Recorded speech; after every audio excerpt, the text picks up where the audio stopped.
Begitu juga era Sayyidina Umar, era Sayyidina Utsman, Ali. Itu juga ngalami orang-orang yang ekstrim. Misalnya begini, saya contohkan korban-korban ekstrim yang real. Sayyidina Ali itu masyhur, dia punya musuh besar namanya Muawiyah. Karena permusuhan ini tidak bisa dihindari. Jadi kalau dalam fikih Islam, ini anak-anak saya ajari fikih. Kalau orang mukmin membunuh orang mukmin itu hukumnya dosa besar apa kecil? Besar. Itu di bab kisos. Tapi orang fikih itu unik. Di fikih itu ada kitab usial namanya. Di takrib ada kitab usial. Dan di situ ada penjelasan mangkutila duna mali fahuwa syahid. Orang yang dibunuh karena membela hartanya atau keluarganya, itu dia mati syahid. Kalau dia posisi membunuh, maka malingnya atau penjahatnya muhaddarun damu, nggak punya hak nuntut kisos karena dia anggap nggak ada artinya darah.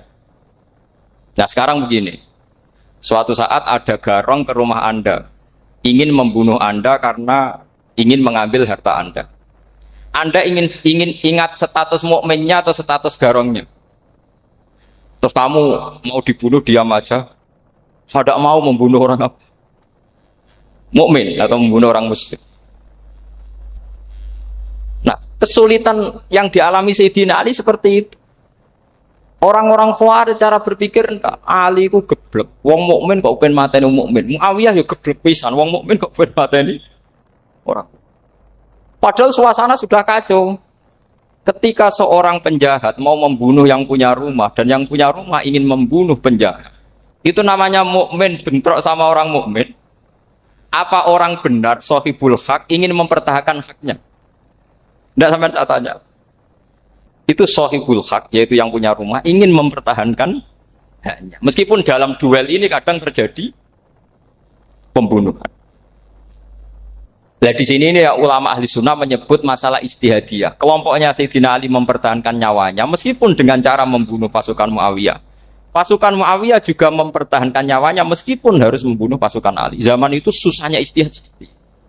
Tapi orang Khawarij cara berpikir enggak, ini biang keladi masalah itu Ali sama Muawiyah. Mereka malah rapat, ya sudah dua-duanya bunuh saja. Ya masyhur tuh, akhirnya Sayyidina Ali dibunuh oleh orang Khawarij. Makanya ini penting ya, pentingnya ngaji seperti ini. Jadi kamu harus dilatih berpikir nubuwah. Ya dilatih berpikir apa? Nubuwah disebut al-ulama warasatul. Meskipun dengan cara yang ekstrim, tapi pikirannya saja, jangan perilakunya. Saya punya contoh sekian kasus, sekian tragedi. Misalnya begini, saya itu dulu punya teman, dia soleh, bisa baca Fathul Mu'in. Dia itu janggal, bilang sama saya, Gus, tidak biasanya Rasulullah itu agak-agak nyindir orang fakir. Ini kok ada hadis kadal fakru ayakuna kufrun, bahwa kefakiran itu mendekati apa? Kekufuran. Dia itu aneh sekali. Biasanya enggak biasanya Rasulullah kritik seperti itu. Walhasil ini singkat cerita, anak ini ngalami satu trauma. Dia itu miskin. Gara-gara miskin gitu jadi burunya orang non muslim. Dan sering disuruh nganter majikannya itu ke tempat-tempat lokalisasi. Dia mulai mikir, ini gara-gara fakir saya harus nganter orang ke lokalisasi. Mulai ingat dia, sedekah Rasulullah, ini gara-gara fakir saya jadi pengantar orang ke lokalisasi. Suatu saat majikannya itu benar-benar bangkrut, malah tidak disuruh nganter. Pokoknya carikan yang cantik bawa sini. Pusing. Nah, dia akhirnya walhasil lari terus keluar, terus dia cerita betapa ekstrimnya fakir, sehingga gara-gara fakir saya harus jadi penolong orang yang mau apa mak. Anda boleh berpikir ekstrim, tapi ekstrim dalam melawan kemungkaran itu tadi. Saya nggak boleh jadi fakir, tapi takutnya fakir yang nanti jadi alat kemak. Imam Ghazali juga punya contoh seperti itu. Imam Ghazali pernah marah besar ketika tren di Baghdad itu orang belajar fikih semua. Hatta la yakuna thamma tabibun illa min ahli dhimmah, kata beliau. Sampai di Baghdad itu tidak ada dokter kecuali orang kafir dhimmah. Akhirnya kalau ada ulama sakit, saya masih ingat pas kecil, kalau ada ulama sakit itu tidak boleh dibawa ke rumah sakit. Takutnya ketemu dokter muslim, non muslim malah disuntik langsung apa? Akhirnya ulama saat itu berfatwa, orang Islam harus ada yang jadi dokter. Banyaklah gus-gus yang sekolah ke dokter. Yang masyhur ya seperti Sahal itu, Sahal bin Abdul Fattah. Itu dulu putranya Ki Fatah yang menolong Mbah Mahfud saat sembunyi.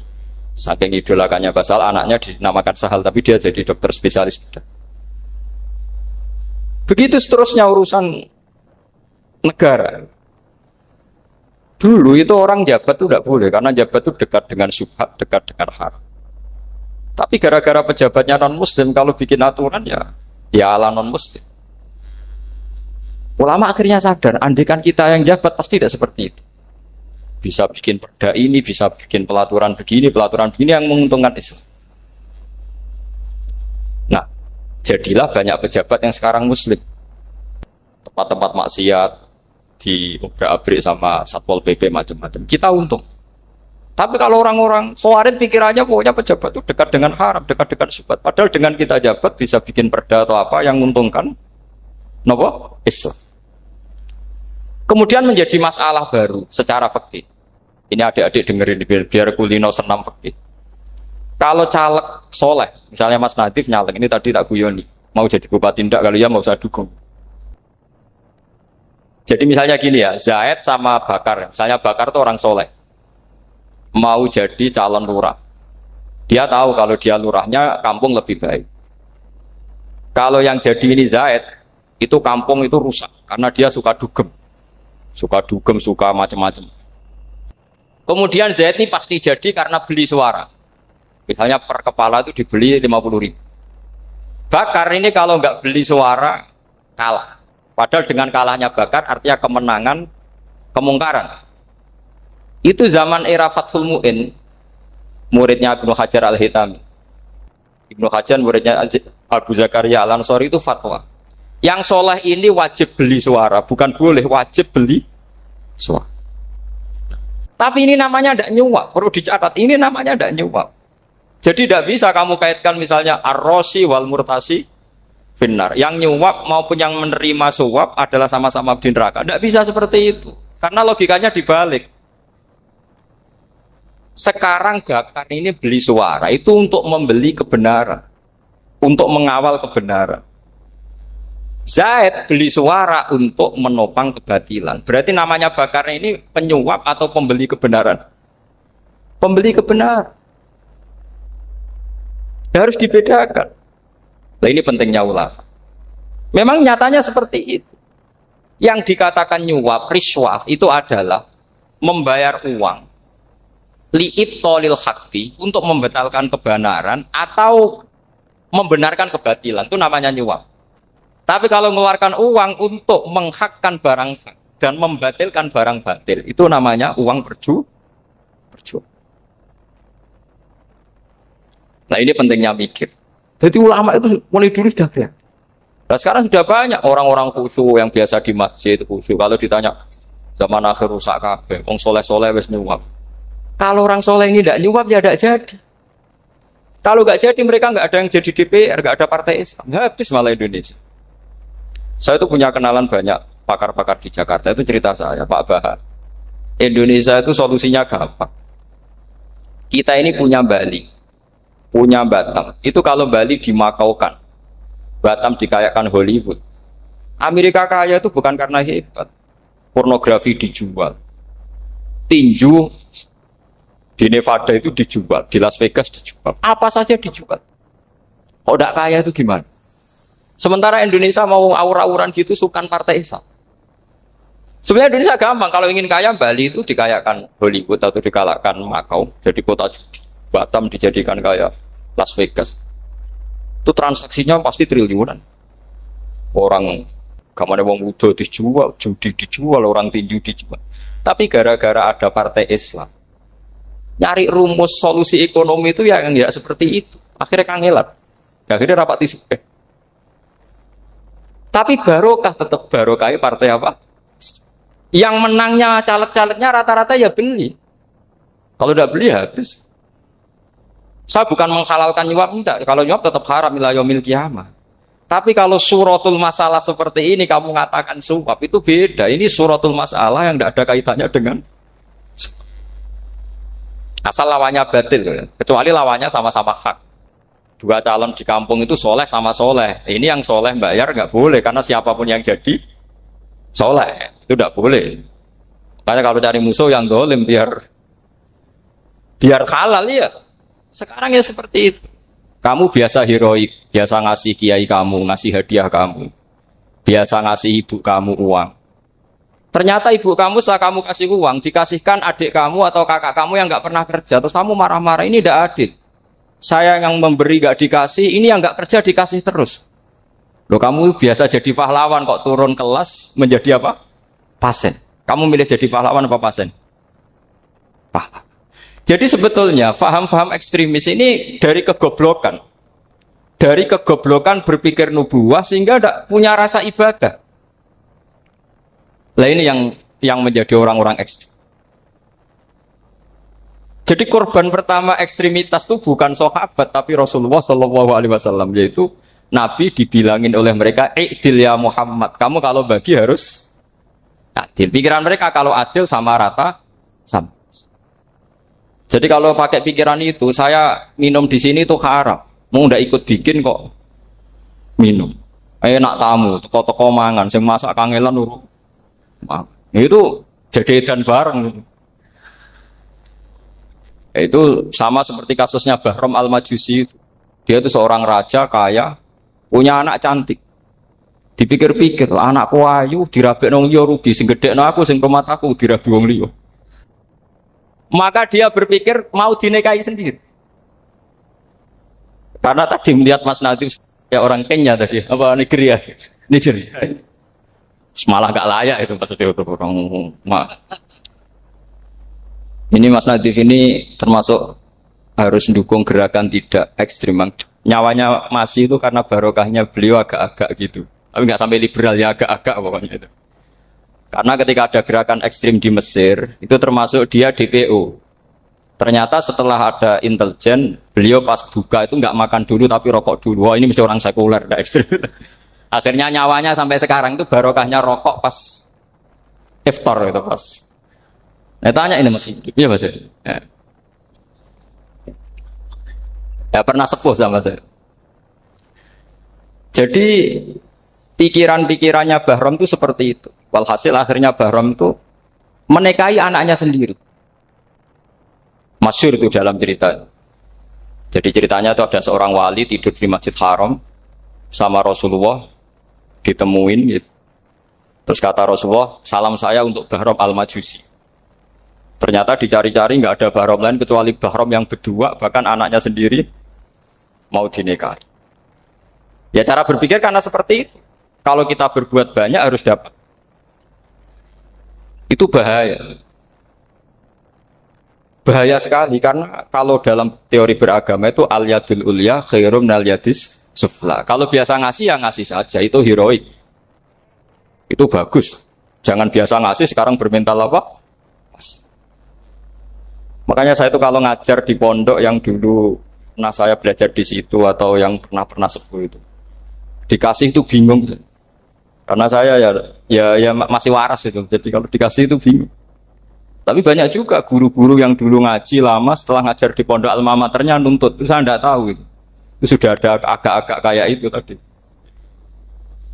Walhasil si Bahram tadi itu, ini cerita harus saya teruskan karena nggak boleh diputus. Dapat salam dari Rasulullah. Ternyata di balik nakalnya dia itu pas mau bulan pertama, malam pertama itu ada seorang janda sepuh ke situ. Ganggu dia tentu ya.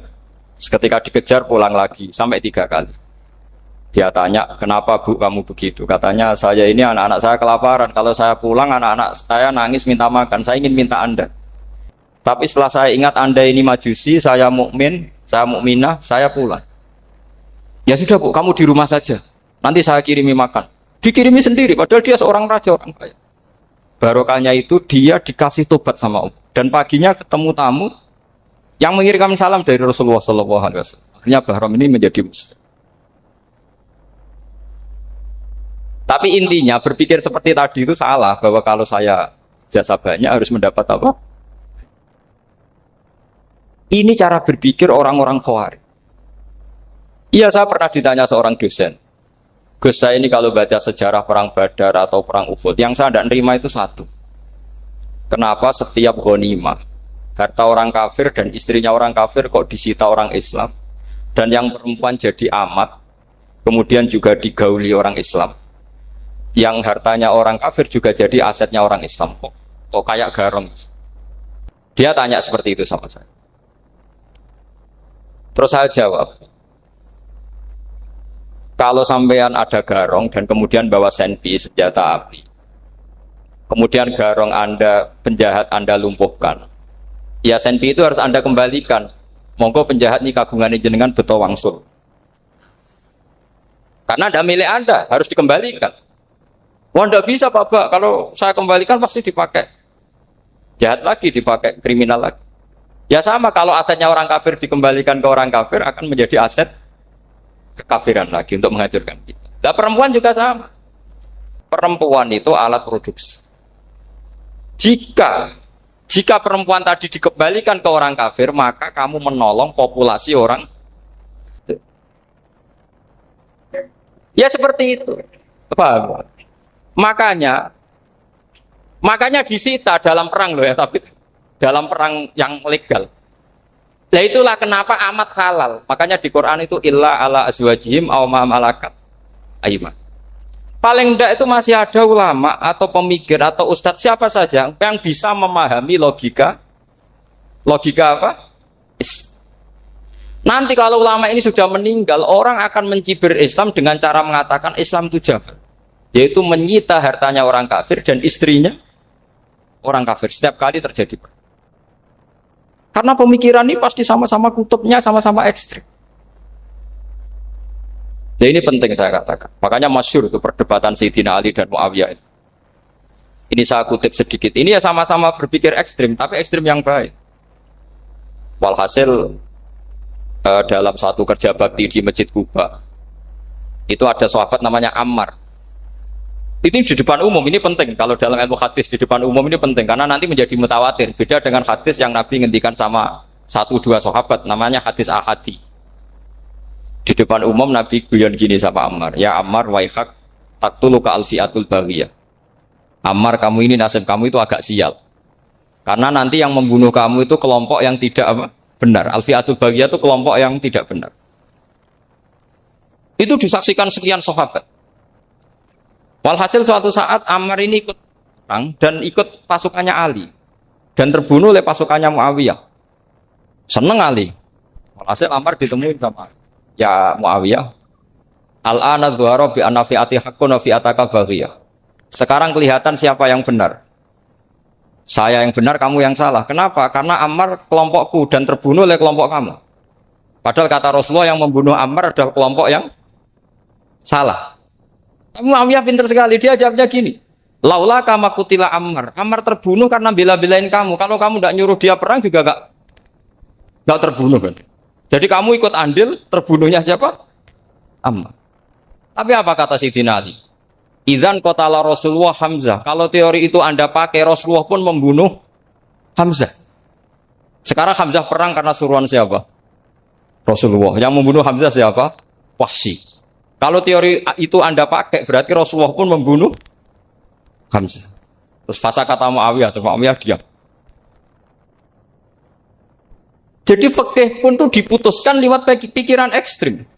Tapi bukan ekstrim yang merugikan orang lain. Ya, kalau merugikan orang lain namanya sudah la dororo wa la diror. Dia menyalahi aturan ini. Makanya saya pernah ngaji di sini dulu ketika tahun kemarin.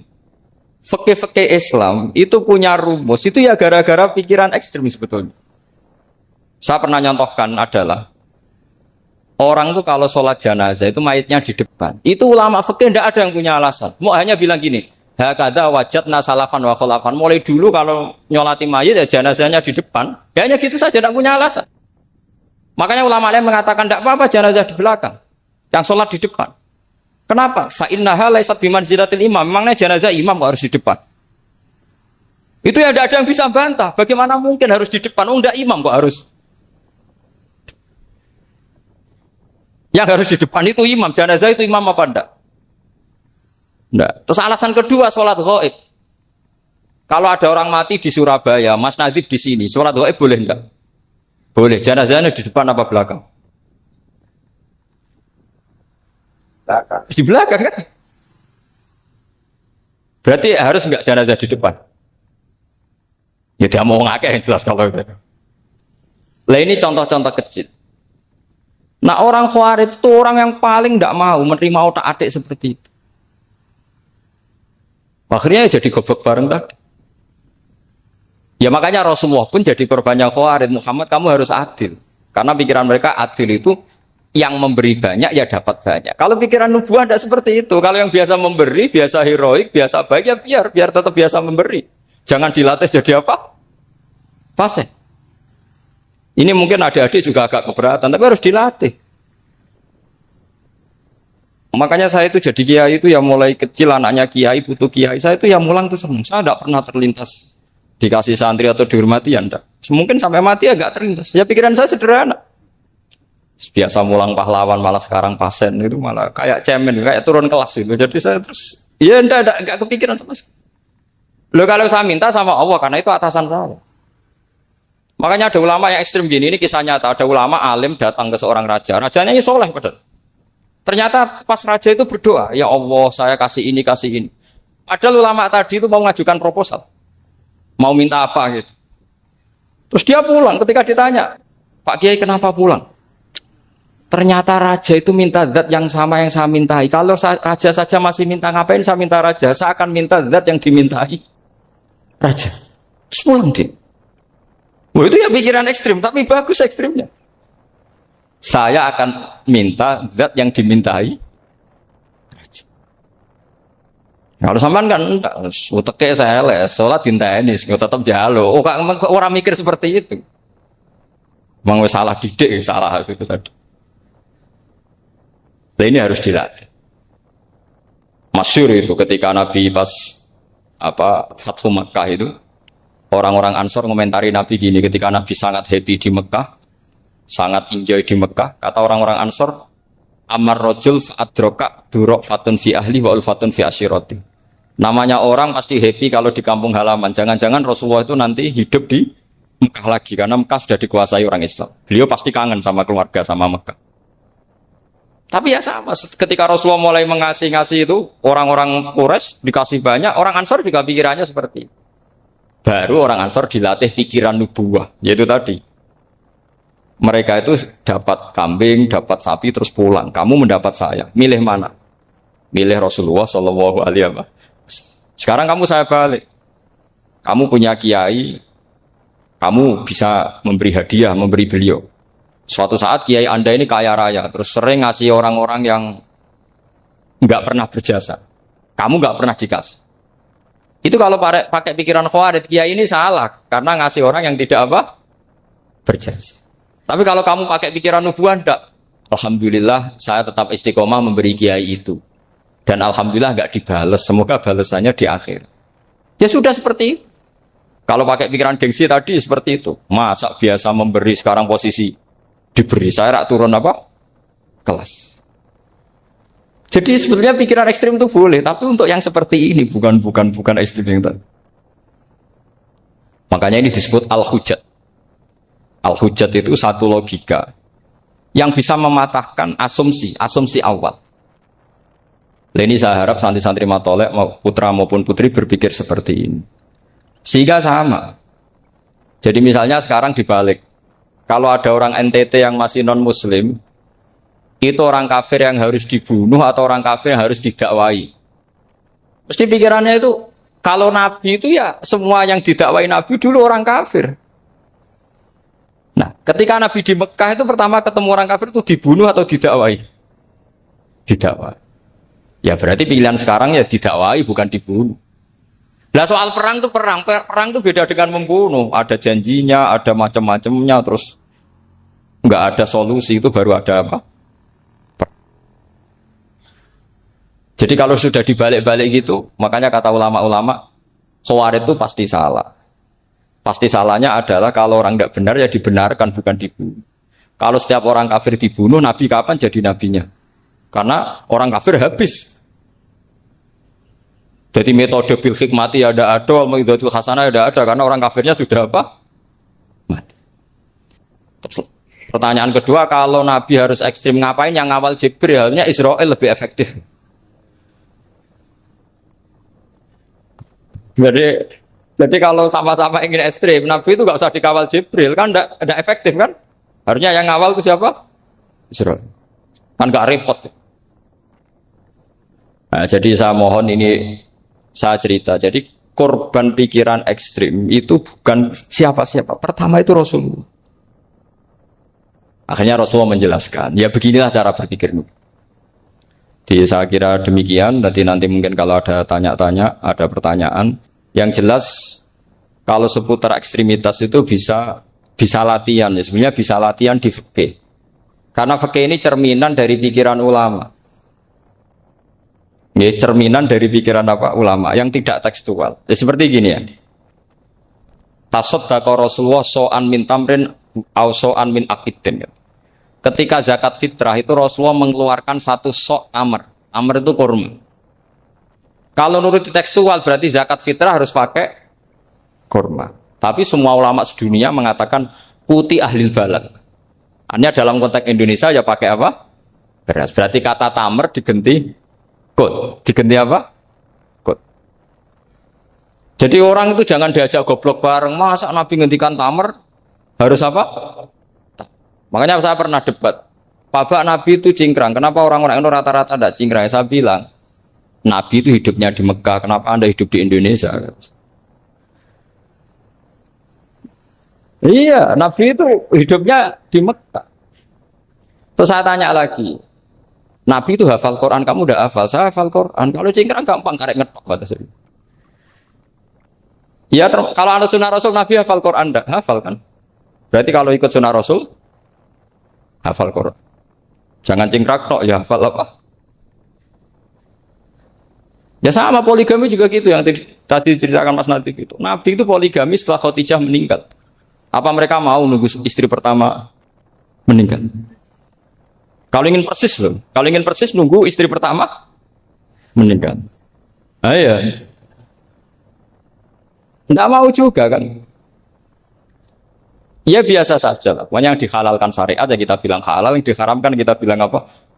Tidak usah sok isi sunnah Rasul. Saya punya banyak cerita. Abu Bakar itu dulu sering menghindari sunnah Rasul. Dulu Rasulullah itu kalau ada orang minta ya dikasih. Ketika era Abu Bakar bikin Baitul Mal. Ketika ditanya ini zaman Rasulullah tidak ada. Kata Abu Bakar, huwa Rasulullah. Beliau itu Rasulullah. Mbak gak di-manage ya negara tertib. Umar bikin pasukan. Pasukan itu diangkat negara. Kalau dulu zaman Nabi yang ikut perang bahaya, yang tidak perang namanya munafik. Era Umar tidak, militer itu ditunjuk. Ya digaji pakai Diwanul Murtaziko. Ketika ditanya kenapa tidak kayak Rasulullah? Huwa Rasulullah. Mbak tidak tertib pun tetap negara stabil. Karena ada karismanya. Jadi kadang-kadang dalam banyak hal itu kita malah tidak boleh persis Rasulullah karena kadang banyak khususiyah. Yaitu contoh yang paling masyhur di fikih ya kayak Nabi itu nikah 9 itu khususiyah. Dalam strategi juga sama.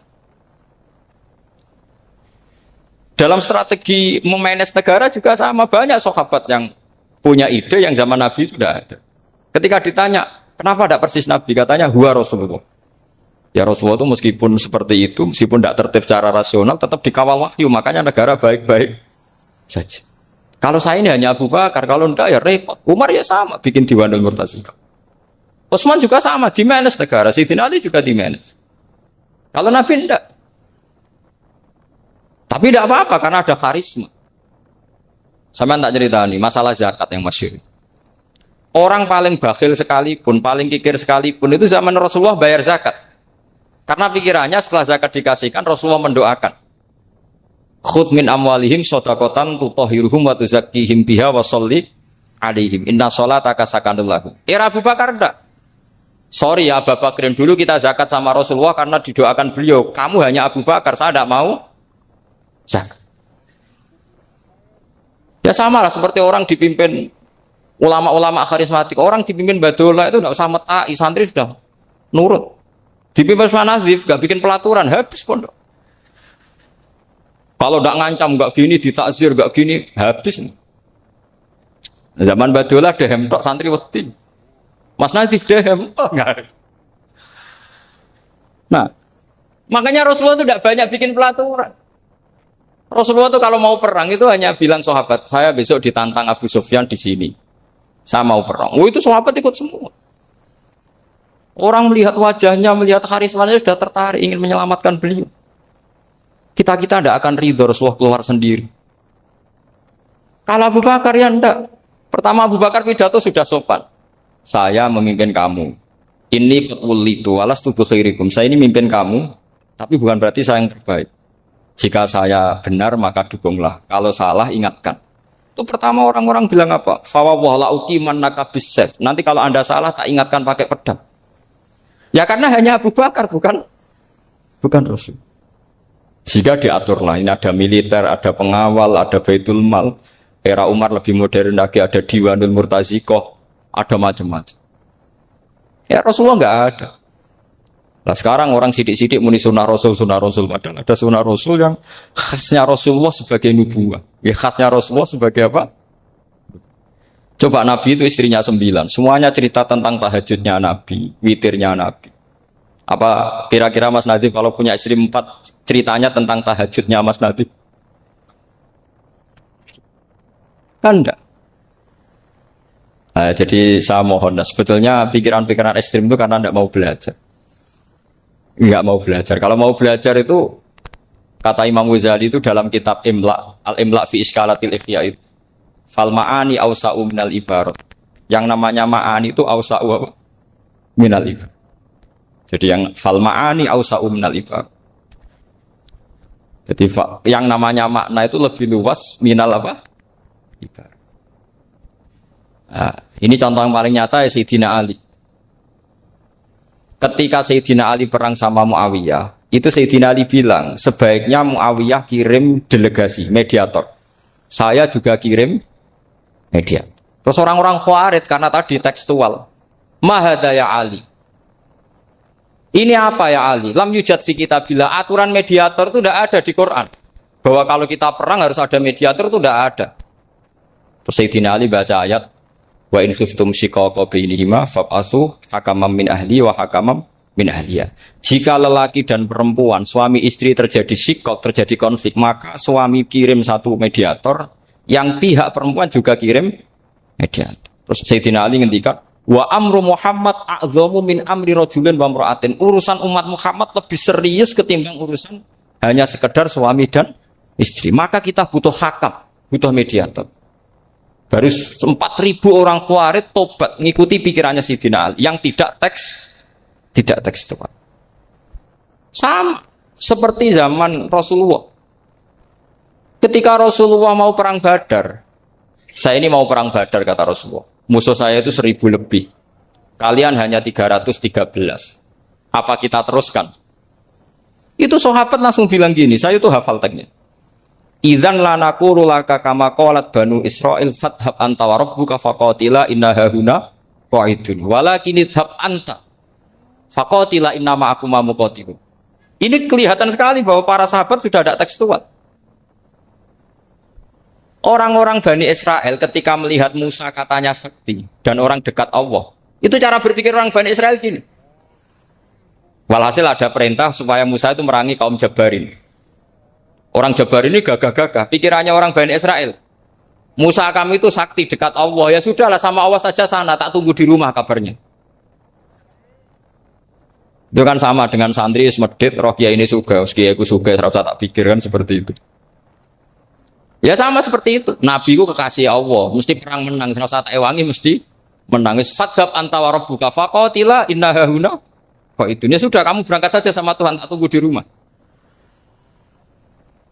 Tapi apa kata para sahabat Ansor ketika Nabi minta supaya mereka dukung di perang Badar? Langsung bilang, idzan lanaqulu laka kama qalat banu Israil. Kita tidak akan bermental kayak Bani Israil. Ini tekstual apa enggak? Mereka punya mafhum, punya pikiran. Cara Mas Nadif punya kreatif. Bahwa ini mental yang bejat, kita tidak akan meniru seperti itu sahabat. Jadi dulu sahabat itu makna di Quran juga ada tekstual. Jadi bisa memahami. Nah sekarang orang memaksa semuanya harus tekstual. Ya meskipun tadi jangan terlalu liar terus menjadi liberal. Tapi saya tidak tahu kalau contohnya Mas Nadiem tadi pakai kondom, istiqomah tidak tahu itu pikirannya Jil apa Mas Nadiem tidak tahu saya. Itu tidak tahu. Kok sampai sembeling itu saya tidak tahu itu. Oh, lagi juga kalau tidak bisa nyontohkan yang di luar itu, ya itu ya tidak tahu. Mulai dulu ilmunya yang seperti itu terus. Ya tidak tahu lagi. Jadi mulai dulu zaman Nabi pun itu sudah ada pikiran-pikiran seperti itu. Jadi tekstual atau harfiah itu ya enggak. Nyatanya sahabat langsung bilang idzan lanaku rulaka kama qalat banu apa? Esra. Jadi ini saya kira demikian, nanti kalau ada yang tanya monggo.